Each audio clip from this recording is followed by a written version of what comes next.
Cześć everyone, and welcome to...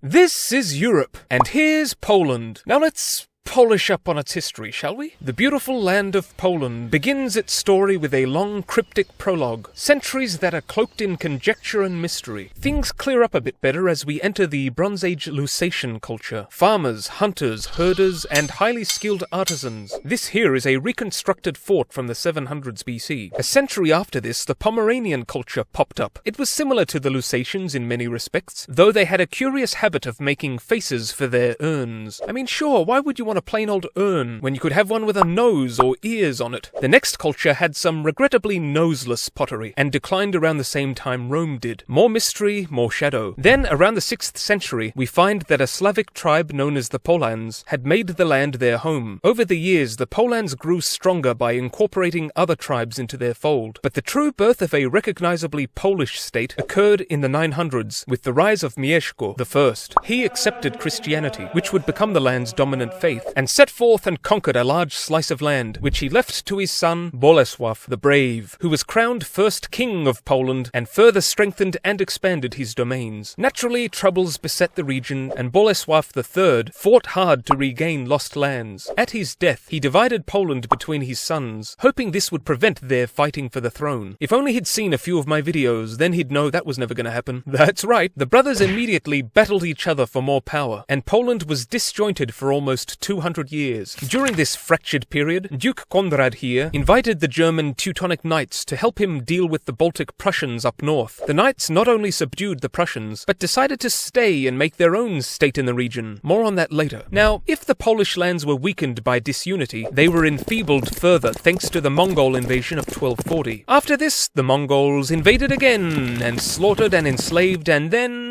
they invaded once more, but this time they weren't so fortunate in their objectives, as the Poles defeated them. Strenuous effort and sprinklings of luck saw Władysław the Short successfully begin the process of reunifying Poland. His son, Kazimierz the Great, was a builder and a reformer who expanded eastward in his conquests, championed education, and welcomed the settlement of Jews into his borders. Under Queen Jadwiga, Poland entered into a personal union with the Grand Duchy of Lithuania. After this new system update, the Teutonic Knights, long a dual thorn in the sides of Poland and Lithuania, became less of a threat. Naturally, conflict brewed between the rival states, and it escalated in 1410 into one of the biggest battles of the medieval era. The Battle of Grunwald saw the Polish and Lithuanians crush the Teutonic Knights, whose power and prestige was decisively diminished. Teutonic rule in Prussia became more and more resented, and this internal strife sparked the 13 Years' War, in which Poland was again triumphant. Meanwhile, Poland developed a political system that was, for its time, notably liberal and tolerant, and the 1500s saw the country enter a golden age of culture and scientific innovation. In 1569, Poland and Lithuania combined into a single state, the Polish-Lithuanian Commonwealth, which was one of the largest and strongest states in Europe. Now, since Russia was having a hard time back then, Poland decided to invade it, and the two countries have disliked each other ever since. There was also war with the Ottomans and war with Sweden, and of course all this belligerence sapped the Commonwealth of potency, and swathes of land were lost, from Prussian possessions to chunks of Ukraine. But this didn't stop Poland from saving the heartland of Europe in 1683 from Turkish invasion, when the great soldier king Jan Sobieski, with his great mustache, led his heavy cavalry down the Austrian hills to thrash the Ottomans in the Battle of Vienna. But this glorious victory did not halt Poland's inglorious decline. 1701 saw a ruinous Swedish invasion, and then a squabble over the throne, in which it became glaringly plain that Poland had simply become a pawn on the European chessboard for the bigger players, and Poland itself was checkmated in the late 1700s when it was entirely erased from the map, partitioned between Russia, Austria, and Prussia. Not even the heroic efforts of the great commander Tadeusz Kościuszko could free Poland from foreign occupation. In 1830, Poland tried to unshackle itself again, but the Russians stamped out their hopes in just under a year. So Poland tried again, and Prussia stopped them. So Poland tried again, and then Russia beat them down as before. Finally, after World War I, a conflict in which nearly 500,000 Poles had died, Poland was restored as a nation once more. Meanwhile, the communist revolutionary Lenin had taken power in Russia, and he sought to expand westward and spread socialism further in Europe. Poland resisted, and of course it was war. And after Poland's extraordinary and unexpected victory at the Battle of Warsaw, Russia's ambitions were put on hold. Now, throughout the 1920s, Poland worked to fix itself up and modernize, and impressive improvements were made, despite the impact of the Great Depression. Then it was all ruined by two men who give mustaches a bad name, Mr. Hitler and Mr. Stalin. The invasion of Poland kicked off World War II, and few countries had a worse time of it. Poland was split between Nazi Germany and Soviet Russia, and the Soviets set about slaughtering Poles, and the Nazis set about slaughtering Poles, around 2 million of them, and Hitler ended up shoving the Soviets out of Poland in Operation Barbarossa. Nazi occupation devastated Poland's large Jewish population, most of whom were disposed of. But despite the omnipresent tragedy and horror, the Polish resistance never lost hope and continued to fight, even after the huge Warsaw Uprising, when the Germans pretty much destroyed the entire city in revenge, and untold thousands of civilians were executed. Now, as the German position on the Eastern Front faltered, the Soviet Red Army pushed them further and further back, until the Soviets took control. After the war, Stalin made sure Poland adopted a communist government, and anti-communist resistance fighters operated into the 1950s. Thankfully, the oppressiveness subsided over time, and living conditions improved, though economic migraines were habitual. Protests over food prices and more of the same ilk preceded a spirit of change for Poland embodied in Polish Cardinal Karol Wojtyła, who became Pope John Paul II in 1978. Poles demanding change found a resounding voice in Lech Wałęsa, leader of the independent trade union Solidarity. Change was demanded, and change was attained, and communism collapsed, and in 1990, Wałęsa was elected president. Poland later joined NATO and the EU, and the country today possesses a very high level of human development, high quality of life, and one of the largest economies in Europe, and, impressively, has managed, in spite of its troubled history, to give so